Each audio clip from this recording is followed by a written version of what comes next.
From New York, this is Democracy Now!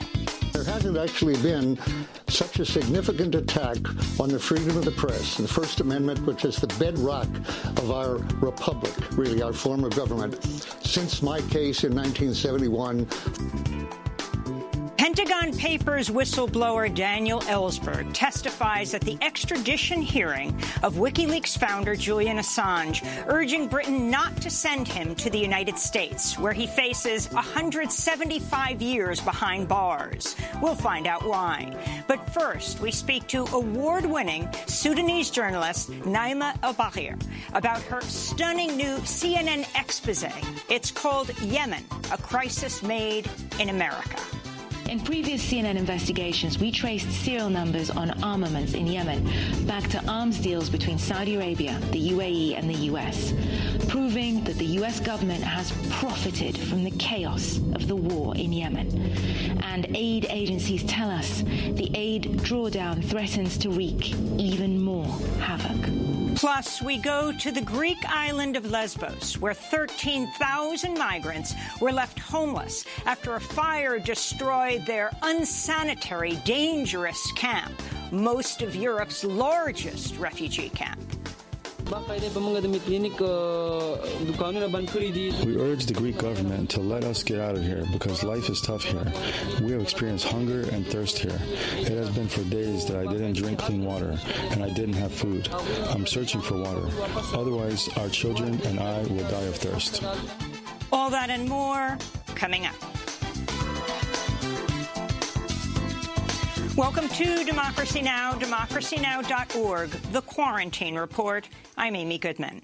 The head of the Centers for Disease Control and Prevention warned Wednesday U.S. residents should not expect to receive a vaccine for the coronavirus until at least mid-2021, contradicting President Trump's claim at least 100 million doses could be distributed by the end of 2020. Dr. Robert Redfield was speaking at a Senate hearing on the federal government's response to the COVID pandemic. If you're asking me when is it going to be generally available to the American public, so we can begin to take advantage of vaccine to get back to our regular life, I think we're probably looking at late second quarter, third quarter, 2021. President Trump lashed out at Dr. Redfield, telling reporters in the White House press briefing room the top U.S. public official misspoke. I think he made a mistake when he said that. It's just incorrect information. And I called him, and he didn't tell me that, and I think he got the message, maybe confused. Trump also contradicted the CDC director, Dr. Redfield, over masks, saying a vaccine would be much more effective than facial coverings at stopping the spread of the coronavirus. His comment came after Dr. Redfield estimated a potential coronavirus vaccine might only be 70% effective at generating an immune response, making widespread mask use critical to ending the pandemic in the future. These face masks are the most important, powerful public health tool we have. And I will continue to appeal for all Americans, all individuals in our country, to embrace these face coverings. I've said it, if we did it for 6, 8, 10, 12 weeks, we'd bring this pandemic under control. Meanwhile, President Trump acknowledged at least one White House staffer tested positive for the coronavirus on Wednesday. White House Press Secretary Kayleigh McEnany refused to name who was infected, but said high-level delegations from Bahrain, the United Arab Emirates, and Israel, who gathered at the White House Tuesday, including Prime Minister Benjamin Netanyahu, were not affected. On Wednesday, Israeli journalists who returned home from covering the White House event were ordered to quarantine and submit to an epidemiological investigation. Israel's the first country in the world to go to a second national lockdown this weekend. The United States reported nearly 1,000 new coronavirus fatalities Wednesday, with the official U.S. death toll nearing 197,000, by far the worst in the world. Nearly 40,000 new cases of COVID-19 were confirmed over the last 24 hours, many of them driven by large outbreaks on college campuses. On Wednesday, members of the Big Ten College Athletics Conference reversed course and said the fall football season will proceed this year, even as they acknowledge many players will contract COVID-19 as a result. President Trump celebrated the announcement, tweeting, "It is my great honor to have helped," unquote. Big Ten institutions said they would establish a cardiac registry for infected student athletes, writing, quote, "The registry and associated data will attempt to answer many of the unknowns regarding the cardiac manifestations in COVID-19 positive elite athletes," unquote. In response, sports law professor Alicia Jessup tweeted, "The U.S. has an ugly history when it comes to medical research in the black community, from the Tuskegee syphilis study to the use of Henrietta Lacks cancer cells unknowingly by her. If the Big Ten did not receive informed consent from players, it will add to this litany," unquote. Globally, confirmed coronavirus cases are rapidly approaching 30 million, with over 940,000 recorded deaths from COVID-19. India recorded nearly 98,000 positive cases over the last 24 hours, the highest one-day toll for any country since the start of the pandemic. Meanwhile, Oxfam reports a small group of wealthy nations, representing just 13% of the world's population, has secured contracts for more than half of the world's future supply of coronavirus vaccine. Oxfam warns this could leave 2/3 of the world's population without access to a vaccine until at least 2022. On the Gulf Coast of the United States, at least one person was killed and over 500,000 customers were left without power as Hurricane Sally brought torrential rains and severe flooding to coastal communities from the Florida Panhandle to Mississippi. In Pensacola, a section of 3 Mile Bridge was destroyed after a barge slammed into the structure, cutting off access to the city of Gulf Breeze.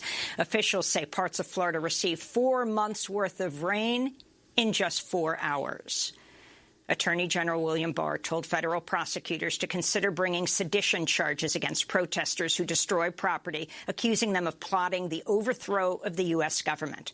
That's according to the Wall Street Journal, which also reports Barr asked the Justice Department's Civil Rights Division to consider bringing criminal charges against Seattle Mayor Jenny Durkan for allowing Black Lives Matter protesters to set up a police-free zone in Seattle. The American Civil Liberties Union condemned Barr's remarks, writing in a statement, "Treating protest as a form of sedition won't stand up in court, but that is clearly not the point here. This is a tyrannical and un-American attempt to suppress demands for racial justice and an end to police violence," the ACLU wrote. This comes as the Washington Post reports the Pentagon's top military police officer sought to deploy a microwave heat ray weapon against protesters in Washington, D.C.'s Lafayette Square as Black Lives Matter protests spread to the doorstep of the White House in early June. Meanwhile, Attorney General William Barr Wednesday compared stay-at-home orders during the pandemic to a form of house arrest, saying, quote, "Other than slavery, this is the greatest intrusion on civil liberties in American history." Michael Caputo, the top spokesman for the Department of Health and Human Services, has announced he'll take a 60-day leave of absence for medical reasons. Caputo has faced calls to resign after accusing government scientists of, quote, sedition, claiming there was a, quote, resistance unit inside the CDC attempting to undermine Trump. Caputo is a longtime associate of Roger Stone, who was appointed to his post at HHS despite having no health care background. CNN is reporting acting Homeland Security Secretary Chad Wolf is expected to defy a House subpoena to testify today. This comes just days after a federal judge ruled Wolf is likely serving unlawfully as acting secretary. On Capitol Hill, Senate Republicans Wednesday confirmed 2 more of President Trump's judicial nominees to lifetime appointments on the federal bench. David Dugan and Stephen McGlynn are both longtime opponents of reproductive freedoms, including the right to an abortion. Their confirmations came 4 months after the Democratic-controlled House passed the $3 trillion HEROES Act. Republican Senate Majority Leader Mitch McConnell has refused to schedule a vote on the coronavirus relief bill, calling it an unserious liberal wish list. In Nebraska, a grand jury has indicted a white bar owner in Omaha in the fatal shooting of James Scurlock, a black protester. Scurlock was shot dead May 30th during protests over the killing of George Floyd. He was 22 years old. The local county attorney initially declined to bring charges, but brought the case to a grand jury. The bar owner, Jake Gardner, had claimed self-defense, but a special prosecutor said evidence from Gardner himself undermines that claim. Democratic lawmakers have called for an investigation into reports that a doctor in Georgia has been performing hysterectomies on immigrant women held at an Immigration and Customs Enforcement prison without their consent. The shocking claim first came to light in a whistleblower complaint filed by a nurse named Dawn Wooten, who works at the Irwin County Detention Center in Georgia. Wooten appeared on MSNBC Tuesday night. I had several detained women on numerous occasions that would come to me and say, Miss Wooten, I had a hysterectomy. Why? I had no answers as to why they had those procedures. And one lady walked up to me here this last time around between October of 19 until July the 2nd. And she said, what is he? Is he the uterus collector? Does he collect uteruses? And I asked her, what does she mean? And she says, everybody that I talked to has had a hysterectomy. In related news, ICE has temporarily halted the deportation of Pauline Bingham, a Cameroonian mother who says she was involuntarily sterilized while detained in Georgia. Bingham was already on the plane Wednesday when her deportation was stopped. She's lived in the United States since the age of 2. National outcry likely led to the stopping of her deportation. In other immigration news, the Trump administration has asked the Supreme Court to decide whether it can exclude undocumented immigrants from the census numbers used to determine each state's share of seats in Congress. A federal court in New York recently blocked the Trump administration from doing so. And the Caribbean nation of Barbados has announced plans to remove Britain's Queen Elizabeth as its head of state. In a statement, the government said, quote, the time has come to fully leave our colonial past behind. And those are some of the headlines. This is Democracy Now!, democracynow.org, The Quarantine Report. I'm Amy Goodman in New York, joined by my co-host, Nermeen Sheikh. Hi, Nermeen. Good morning, Amy, and welcome to our listeners and viewers around the country and around the world.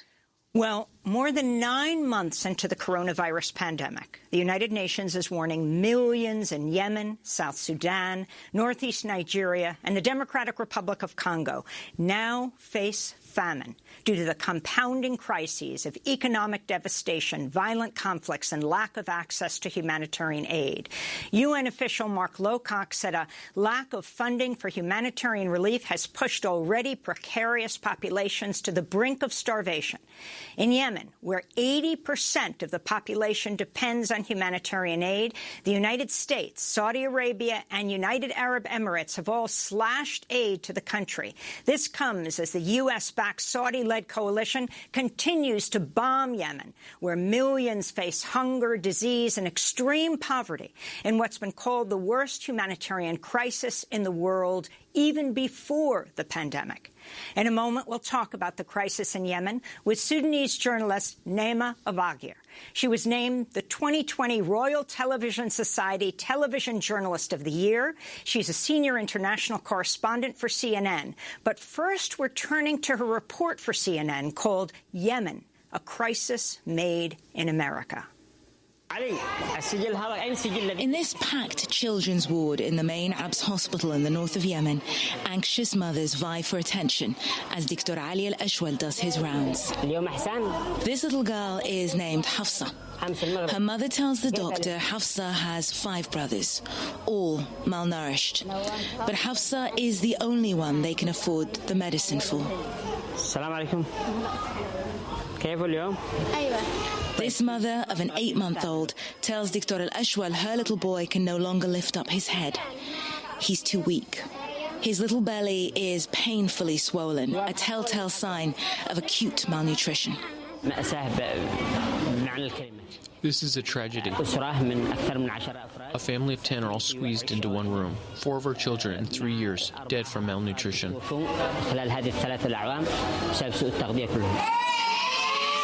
Rows and rows of hungry children, their bodies so stripped of fat that every move is agony.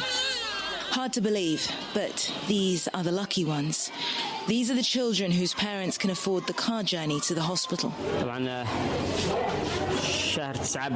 These are all the patients we admitted. 1, 2, 3, 4, 5, 6, 7. 8, 9, 10, 11, 12, 13, 14, 15, 16, 17 cases just on the first day of September. Even for Yemen, this is not the norm. Every day brings dozens more patients. And here you have death. Just one day after we admitted her. And more death. This patient died this week, a 1-year-old called Fatma. It's very hard to keep track of exact figures for child deaths because so many of the children don't even make it to the hospital. All the doctor knows is that things are getting worse. In August and September, our cases have spiked very clearly, most likely because of the withdrawal of support from the NGOs and other centers having to close due to lack of funding. Why is that? That lack of funding Dr. Al-Ashwal was talking about. 80% of the 30 million population in Yemen is reliant on aid, the majority of whom live in the Ansarullah Houthi-controlled north.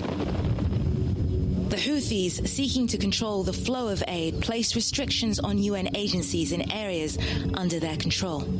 In March, the US suspended much of its aid to the north, citing concerns over Houthi misappropriation. 2 other key donors, the United Arab Emirates and Saudi Arabia, have also drawn down. The US, UAE and Saudi Arabia have all slashed their Yemen aid spend. The US spend dropping from almost $1 billion to $411 million. Saudi from over $1 billion to half that, with only $22.8 million actually received. The UAE has given $0 to the UN's 2020 Yemen appeal. CNN was able to obtain access to a confidential internal UN briefing document. UN agencies have confirmed to us its contents. In the aftermath of the drop in foreign aid, the UN has shuttered almost 75% of its programs.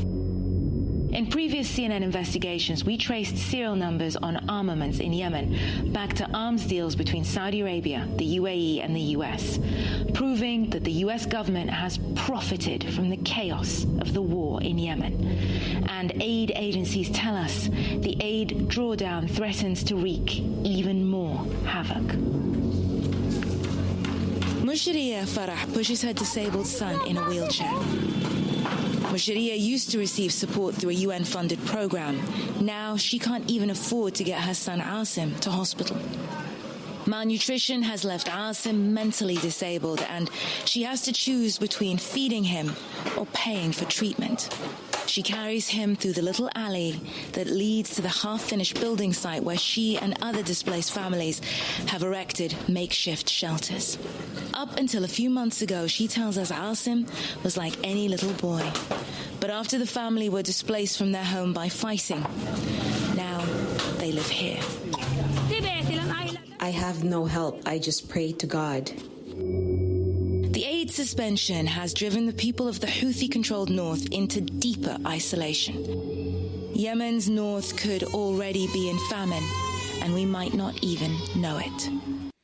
That's the CNN exclusive Yemen, a crisis made in America. As we turn now to London, where we're joined by the journalist who produced that report. Naima Al-Baghir is an award-winning senior international correspondent for CNN. She was named the 2020 Royal Television Society Television Journalist of the Year. She also won an Alfred DuPont Columbia and George Polk Award. In 2018, she also received the International Center for Journalists' Excellence in International Reporting Award for her work. Naima, we welcome you to Democracy Now! This is a powerful report, Yemen, a crisis made in America. As you talk about the United States, Saudi Arabia, and the United Arab Emirates cutting off aid to Yemen largely, yet continuing, as you report on this report and earlier ones, to find U.S. weapons on the ground in Yemen. Talk about the connection. Well, it's a very clear connection. It's an incredibly egregious one. When the war launched 5 years ago, the U.S. backed the Saudi-led invasion after the Houthis overthrew the legitimate, internationally recognized government of President Abdurrabbu Mansour Hadi. What complicated the issue is even after the Obama administration found that the Saudis and the coalition were not taking into account the impact on civilians of their deployment of U.S. weaponry, and they suspended it. When the Trump administration came in, they immediately overturned that suspension. So there was a foreknowledge of the involvement and the impact and the ways that U.S. support entrenched this conflict. But for years now, we've seen another pattern start to come together, which is not only is the U.S. profiting from the war by selling weapons to the UAE and Saudi Arabia, who are both partners in the coalition, they also, the Inspector General, who was forced out from the State Department, found continuing to not take into account the impact on civilians of that deployment of U.S. armaments by the UAE and by Saudi Arabia. We fast forward 2 or 3 years of this extraordinary, controversial action, and then we start to see, we start coming across these numbers that are starting to drop. The UAE in 2017 gave $0 to the UN Humanitarian Assistance Program, even though it was an active member of the coalition. Saudi Arabia gave $1 billion, but only really after the UN at the end of last year had come back and pushed and said, Yemen is slipping into famine. So there was all this work and all this investment and all this, frankly, shaming of the US and the UAE and Saudi Arabia to force them to put right what they had made wrong on the ground in Yemen. And then in March, Secretary Pompeo, the Secretary of State, decides that they are going to suspend aid to those Houthi-controlled areas. And yes, the Houthis are obstructing aid, and it is extraordinarily egregious, but the Houthis are not the only one. This is a war in which food and starvation have been weaponized by both sides. And that's when we saw the drop. And that's when we saw the numbers. And what really spurred our reporting was that even the UN has not been able to access these areas to get a measure, a metric of whether Yemen truly is in famine. And I don't know if you know this, Amy, but famine is a very much a scientific metric point where it's 2 out of every 10,000 people dying from hunger every day. In Yemen, because so many people can't afford to even come to the hospital, they are dying at home, alone and uncounted. So the world can't even respond in the ways that it would if we were able to say there was a famine. It was a very difficult report to pull together because we were trying to pull this all remotely from London because of the coronavirus and the difficulties of traveling. But I hope that we managed to get across the key message here, which is this is not a natural disaster. This is a man-made catastrophe in which our governments are complicit. Well, Naima, you mentioned that a large number of people, the majority of people in Yemen, and in the report you say so as well, that the ones who make it to the hospital are the lucky ones. And in this piece, you document the ruinous state conditions in these hospitals. So could you talk about what has happened to the currency, the Yemeni rial, that has made not only food and drinking water effectively unaffordable, but also fuel, and how important fuel is to keep these medical facilities going and to keep many people, including children, alive? So in addition to the drawdown on their aid contributions, the U.S. has also been backing a 5-year-long blockade by the Saudi-led coalition. What that means effectively is that most of the commercial vessels that were bringing food, that were bringing goods from the outside world to Yemen, have not been able to dock at that key point of Hodeidah in the south that is so heavily contested. So that means fuel, if you can find it, is incredibly expensive. And in a way, even more tortuously, there is food. But because the currency has spiraled and been devalued so many times, and there is so little work available, people cannot afford it. We were in Yemen in January last year, before it even got this bad. And I think one of the most heartbreaking things I've witnessed personally is driving through markets that are full of food, and you see the people selling the food, the vegetables, the grains, they themselves are almost skeletal, and the food is rotting because no one can afford to buy it. And one of the stories we heard in the hospital that we didn't air, but we included in our digital write-up, which was genuinely, I think, one of the worst things I've ever heard, is that the impact of that blockade has meant that the hospitals don't have fuel. And now, because the UN cannot afford to sustain the hospitals and they're having to focus on just really life-saving measures, they're not buying them fuel.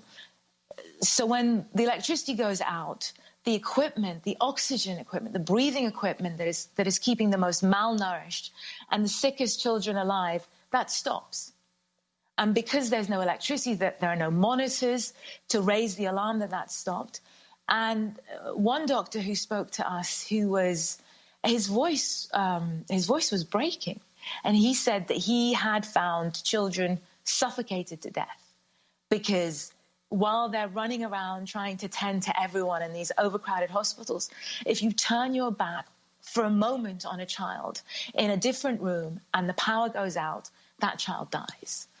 And what is so difficult and yet so extraordinary is these people continue to come to work. They turn up every day knowing that they do not have what it takes to save these children, and yet they continue to try. And Naima, can you talk about the Trump administration has not only cut funding to Yemen, the Trump administration also announced earlier this year that they would cut funding to the World Health Organization. So could you talk about the work that the World Health Organization does in Yemen, has done in Yemen, and how its work will be impacted by these cuts? Well, this has absolutely been a double whammy for Yemen, because the World Health Organization runs a lot of the malnutrition clinics, but it also runs all of the programs that are designed to battle transmittable diseases, such as the coronavirus. So they are the ones paying the doctor and nurses' salaries because the Houthi-led government in Sana'a can't afford to.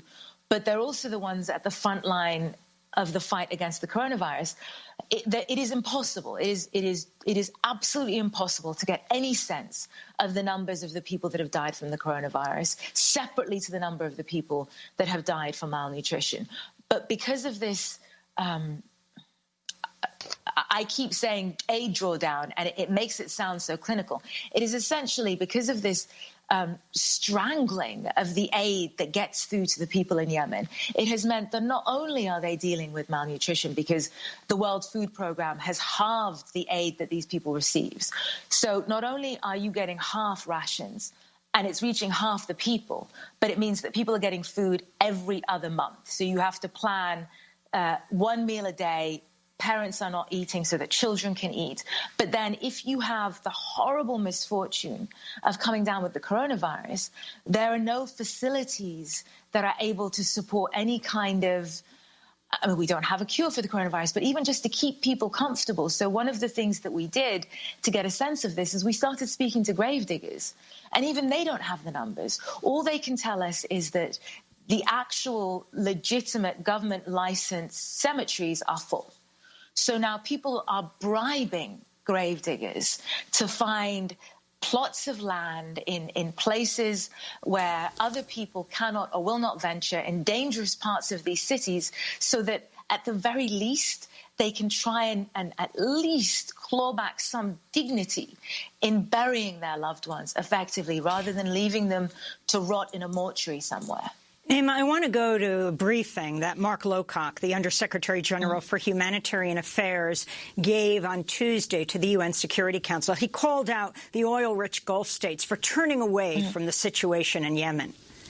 Several donors, including the Kingdom of Saudi Arabia, the United Arab Emirates and Kuwait, who have a particular responsibility which they've discharged in recent years, have so far given nothing to this year's UN plan. It is particularly reprehensible to promise money which gives people hope that help may be on the way, and then to dash those hopes by simply failing to fulfill the promise. More than 9 million people have been affected by deepening cuts to aid programs, including food, water and healthcare. Continuing to hold back money from the humanitarian response now will be a death sentence for many families. That's the UN Undersecretary General, Mark Lowcock. So, Naima Al-Bagir, if you can talk about, it's even wrong to say the Gulf states have turned away from Yemen. They have not turned away from Yemen. They are constantly bombing Yemen. In fact, on Tuesday, President Trump stood with the foreign minister of the United Arab Emirates. And of course, we know Saudi Arabia leads the bombs provided by the United States. And part of the deal didn't actually have to do with the Palestinians that was signed off on at the White House. It had to do with the United States selling the UAE F-35 fighter bombers. Can you talk about the significance of, once again, these weapons deals to hunger and the devastation of Yemen? Well, it sends a message, doesn't it? It sends a message, not just in Yemen, but it sends a message around the world that you can do what you want to do as long as you sign up for our key concerns. And a number of U.S. diplomats have described to me conversations that they've had with the UAE and with Saudi Arabia. And essentially the subtext of the conversation was, well, the UAE has signed a peace deal with Israel. And we know that this is a key priority for the Trump administration. So what more do you want from us? What we know about Yemen is that Yemen, it was a national security risk for the United States. It was home to the most effective franchise of Al-Qaeda in the Arabian Peninsula, who at one point got very far in a plot to put a bomb on a plane and send it to the United States. That was always given as the excuse for the reason why the United States need to continue to be engaged in Yemen. What has happened with allowing key U.S. allies like the UAE and Saudi Arabia to do what they have done in Yemen is that this hunger and this conflict has allowed not just Al-Qaeda, but ISIS to become resurgent in Yemen again. Just this last week, there were a number of pretty effective ISIS and Al-Qaeda attacks. The U.S. is measurably less safe because of what their allies have done in Yemen. But one of the things that is really interesting that so many of us that are covering foreign affairs are looking at really closely is that the ICC, the International Criminal Court, has now said that the chief prosecutor, Fatou Bensouda, can begin to look into U.S. war crimes in Afghanistan. And that is precedent-setting, because given what the IG report, the unredacted version, shows about the U.S.'s disregard for civilian casualties perpetrated by their allies with their bombs, there is a real conversation that is beginning about whether the U.S. is opening itself up for further cases of war crime prosecution on Yemen. And it's a pretty credible case that is being discussed.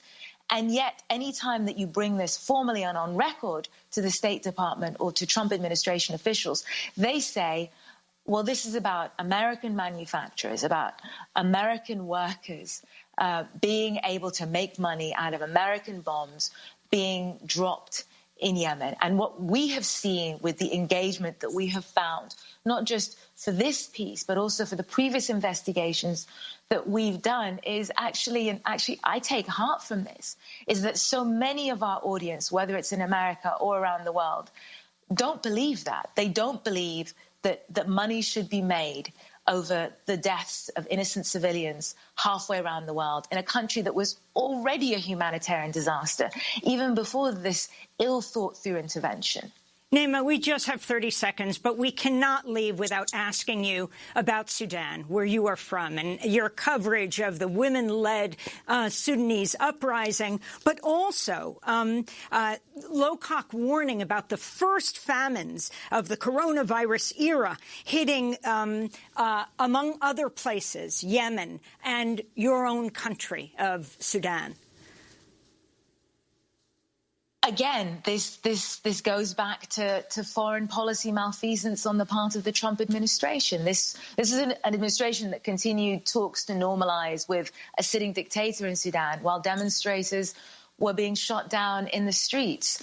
It is incredibly disheartening to see people who have risked so much be let down so badly by the United States. It really is. Naima El-Bahir, I want to thank you so much for being with us, award-winning senior international correspondent for CNN based in London, whose Yemen report earlier this week is called Yemen, a Crisis Made in America. When we come back, we go to the Greek island of Lesbos, where 13,000 migrants have been left homeless after a fire destroyed one of Europe's largest refugee camps. Stay with us. The sun lies in a field. Someone has killed some other son today. Head blown up by some soldier's gun. While all the mothers stand and wait. Some other son ain't coming home today. Some other son ain't got no soldiers fighting in a trench. One soldier glances up to see the sun and dreams of Some Other Son by the Kinks. This is Democracy Now!, the Quarantine Report. I'm Amy Goodman with Nermin Sheikh as we go to Greece, where over 10,000 refugees and migrants remain homeless a week after a fire burned down a massive refugee camp last week.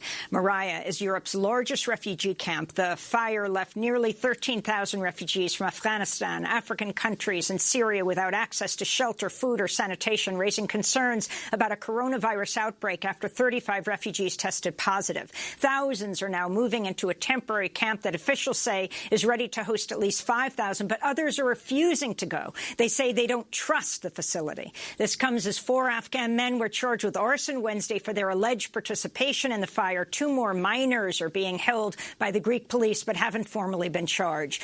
Greece claims the fire was started by a small group of asylum seekers in protest over conditions at the camp, which had been locked down due to the coronavirus pandemic. This is 23-year-old Aman Ullah from Kabul, Afghanistan, who'd been in the Moria camp for almost a year. We want a free life. We have come here to live. We are humans. We are not animals.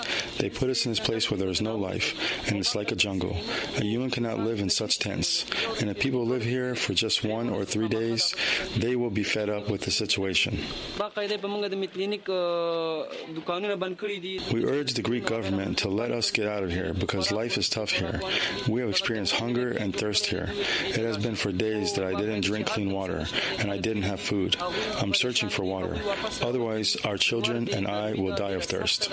Refugees have been protesting the conditions, pleading for help for other European nations. Some of the asylum seekers, many of them women and children, are demanding they be allowed to leave the island of Lesbos, but the Greek government's refusing to relocate most people displaced by the fire to the mainland. Over the weekend, police fired tear gas on the demonstrators. On Tuesday, the Greek government asked the European Union to help run refugee camps on the country's islands where tens of thousands of refugees live. This all comes as Greece's conservative government has implemented increasingly hostile anti-immigrant policies in recent years. For more, we go to the island of Lesbos, where we're joined by reporter Franziska Grillmeyer, who's been closely following this. Welcome to Democracy Now!, Franziska. Explain the situation. Human Rights Watch called that camp that burned down unsanitary and dangerous. Now what happens to the homeless refugees?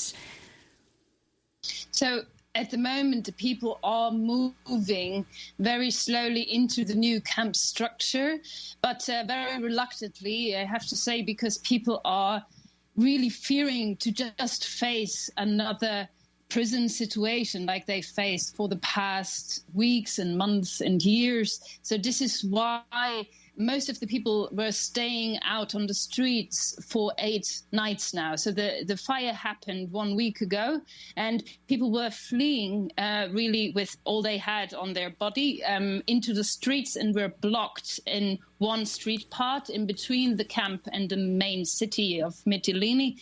And they have stayed there now for 8 days, mostly, as we just heard, also without any running and clean water, without any sufficient food supplies, without electricity. And so, you have to imagine they didn't have diapers for their children. They didn't have toilet paper. Most of them are families, and they have elderly. They have people in wheelchairs. And we as press, we couldn't really approach the site in the last 4 days, so we had to find alternative ways in order to get to the people. The same with humanitarian aid and doctors, and any medical and legal assistance wasn't allowed through. Not frequently. This was really a problem, so the people felt left alone, are highly desperate at this point. Many fainted on the way because you have a lot of medical cases still inside who weren't treated in the old camp structure.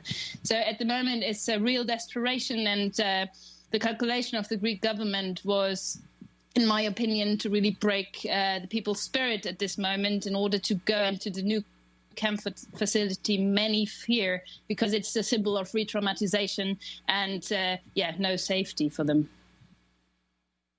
Franziska, could you talk about the people who've been arrested, the refugees who've been held responsible for these fires, and also if a fire, certainly of this scale, is unprecedented, or whether there have been smaller incidents in other camps on various Greek islands?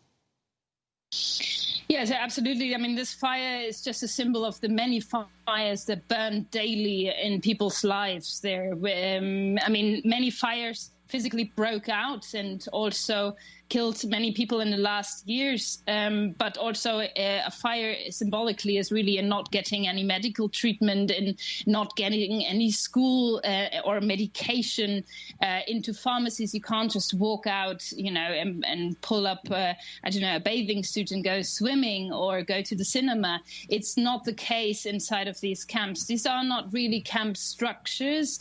This is really, many people felt like a prison and ghettos, and this was really a foreseeable and dangerous backlash of this political calculation of the European Union to deter people from coming. So you could really feel the camp is architected in a way, or is an architecture of deterrence. So we were really wondering why it didn't go up in flames, earlier, in a way that, not that we calculated this catastrophe in, but at the moment, the Greek government is framing people, criminalizing people since years now who are seeking shelter in Europe. And this is also the European member states who are supporting this framing. And so what we see now is that, yes, 4 people got arrested. However, the question should not really be, and it's not clear yet who really, what factors led to the fire, if there were also local responses in it or not. However, really the question should be at this point, how could it sustain for so long? And why are we watching for 8 days now people in severe dehydration and no safety? And it is no political failure. It's really political calculation, what we see behind it. And it's kind of this... you get a bit distracted from the political calculation when you have someone to blame, and blaming the refugees and asylum seekers at this point is also calculation. Francesca, well, you know, Moria, as we mentioned earlier, is the largest refugee camp, was the largest refugee camp across Europe because Greece is the main port of entry to Europe for these refugees. And as far as the rest of the EU is concerned, it's only Germany has taken in over 1 million refugees and has now said that it will take an additional 1,500 refugees from Greece. Could you talk about where the remaining countries in Europe stand? Because Greece does bear a disproportionate burden for the care of these refugees. And the 2016 EU-Turkey agreement and how that altered the flow of migrants into Europe.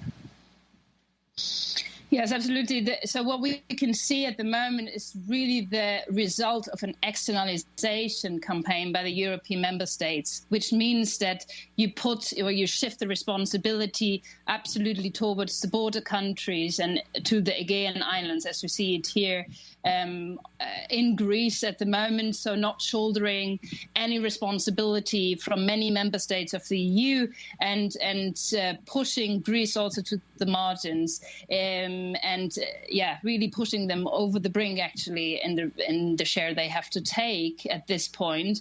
But also, what we see now is that you really have the European member states saying, well, Greece is the shield of Europe. So, I mean, these kind of camps are built on human rights violations. The border deterrence is built on human rights violations at the moment. We see illegal pushbacks carried out since weeks and months now on these Aegean sea strips, which means that the EU member states are actually in favor of Greece's hard stand against refugees and asylum seekers and supporting this. And this is, I mean, we've really seen it in the past year now that the Geneva Conventions are not functionable anymore, that after 2016, the EU member states said, OK, we want to control the situation, and they made a deal with Turkey to secure the borders, so much less people arrived in opposite to 2015. So the people were stuck on these islands and had to wait for the asylum procedure to get through. But the problem was that many people, that the bureaucracy didn't work very well, that it's, as I said before, like the whole camp was designed to deter the people from coming. And so there was no political will in order to better the situation for those people, in order to say, well, look, if you arrive in Europe, then you don't necessarily get a better future. And there was always this narrative also of putting me and them, like, of othering, definitely. It was never like, you could really feel that there were fences built around people seeking asylum here in Europe. And it just transformed more and more into a black box where human rights advocates and journalists didn't get enough entry really to cover the violations, the gross violations. And this is what we see now in these last years, and now really culminating into the fire, into also the situation now where people's spirit is really broken in order to go into a closed camp, because this was the strategy of the Greek government from the beginning of this year, saying that they want to transform open structures into prison camps, in a way, into closed structures. So that, people Francisca, are we have to go. We have 30 seconds. But Nermeen and I were in the what was known as the Jungle, the largest refugee camp in France a few years ago. And now we see this camp where the overwhelming majority are Afghans. Can you make the final link? Yes, we're in the midst of the pandemic, but between the refugees and war, the U.S. still involved in its longest war in U.S. history, and that is in Afghanistan, where so many of these refugees are from. So, yes, it's 79% are Afghan and mostly Afghan families. And people are really trying to seek shelter at this point. And most of them don't have any safe third country in Turkey also. So there is nowhere to go from this point onwards for them. Francisca Grillmeyer, we thank you so much for being with us from the Greek island of Lesbos, where the largest refugee camp in Europe has just burned down. When we come back, we go to Pentagon paper whistleblower Daniel Ellsberg, who just testified yesterday at the extradition hearing of WikiLeaks founder Julian Assange in Britain. Stay with us.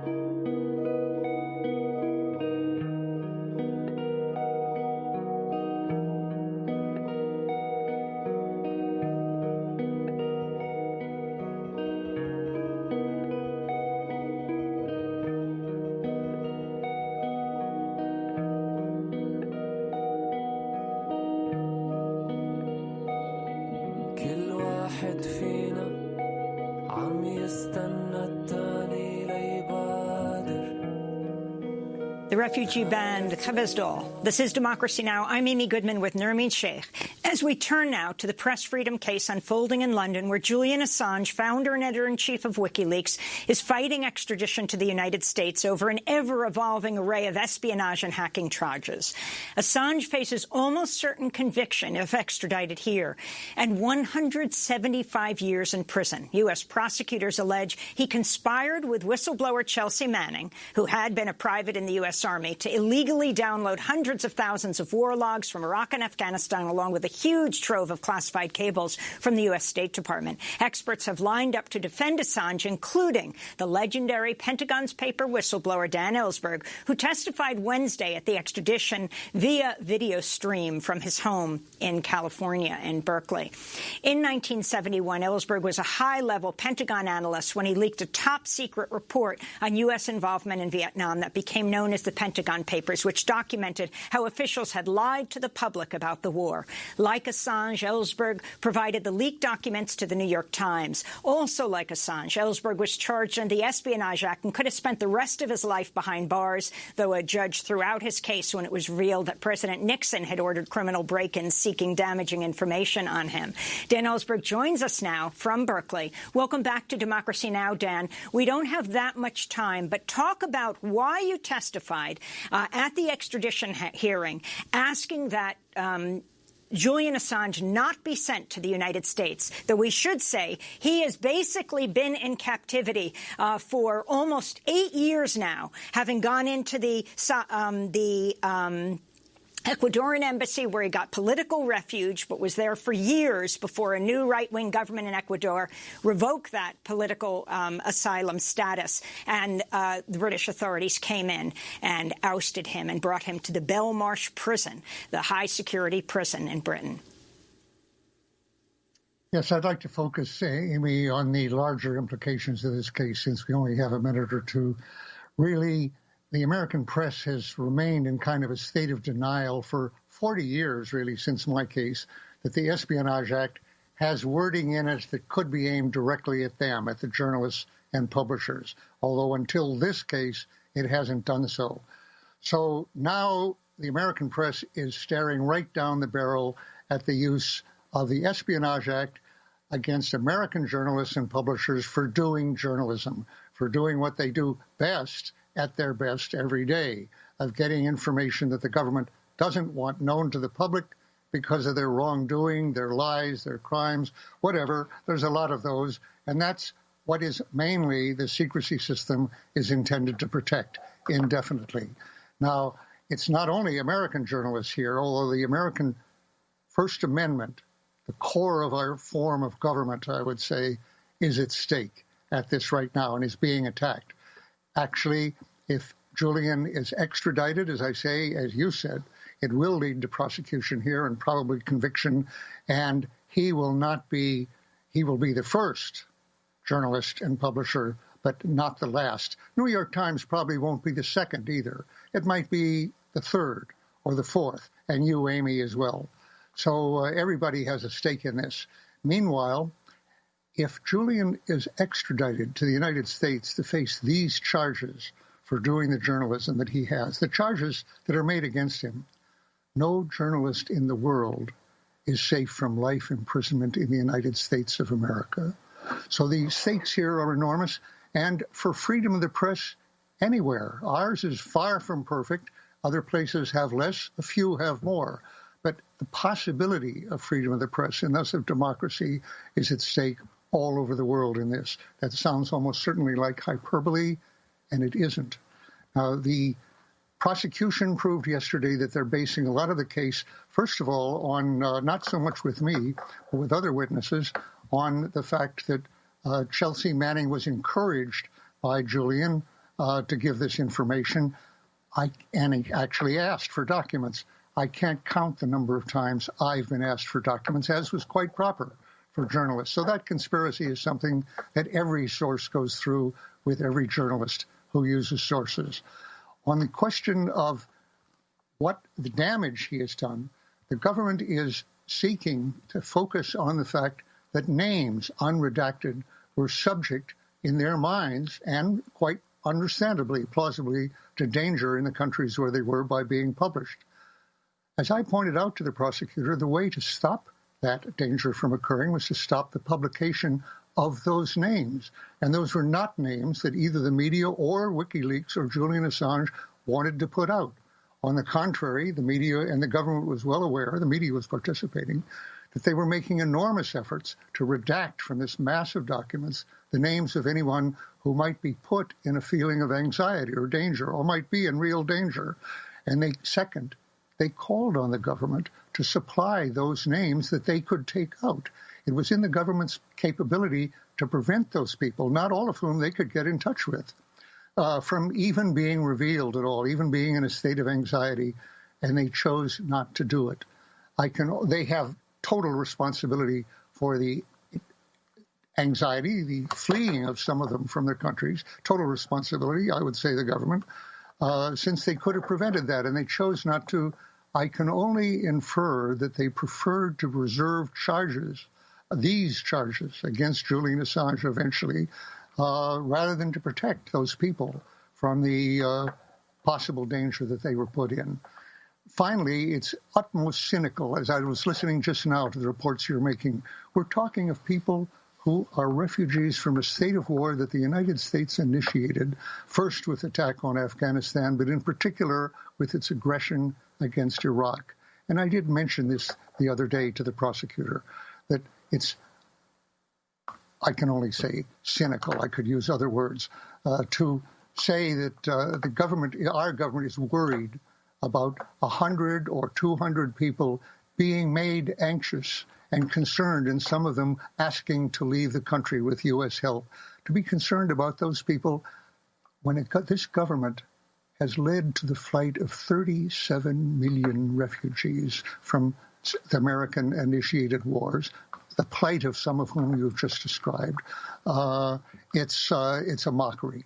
And if this trial is successful, if the extradition is successful, already that will have an intimidating effect on journalists around the world and be a direct attack on the First Amendment of the United States. Daniel Ellsberg, we want to thank you for being with us. Again, one of the world's most famous whistleblowers. He testified at Julian Assange's extradition hearing on Wednesday. And just to be clear, Julian Assange, from being under house arrest in Britain to holding up in the Ecuadorian embassy for over 7 years, to being at Belmarsh, the high-security prison, for a year and a half, has been actually in captivity for more than a decade. That does it for our show. To see our interview with one of his lawyers, Jennifer Robinson, go to democracynow.org. That does it for our show. A special happy belated birthday to Sam Alcoff. Democracy Now! Is produced with Renee Feltz, Mike Burke, Dina Guzder, Libby Rainey, Maria Taracena, Carla Wills, Tammy Warrenoff, Tarina Nadura, Sam Alcoff, Tamery Astudio, John Hamilton, Robbie Karen, Honey Massoud, Adriana Contreras. Special thanks to Julie Crosby, Becca Staley, Miriam Barnard, Paul Powell, Mike DeFilippo, Miguel Noguera, Hugh Grand, Dennis Moynihan, David Prude, and Dennis McCormick. I'm Amy Goodman with Nermeen Sheikh. Stay safe. Wear a mask.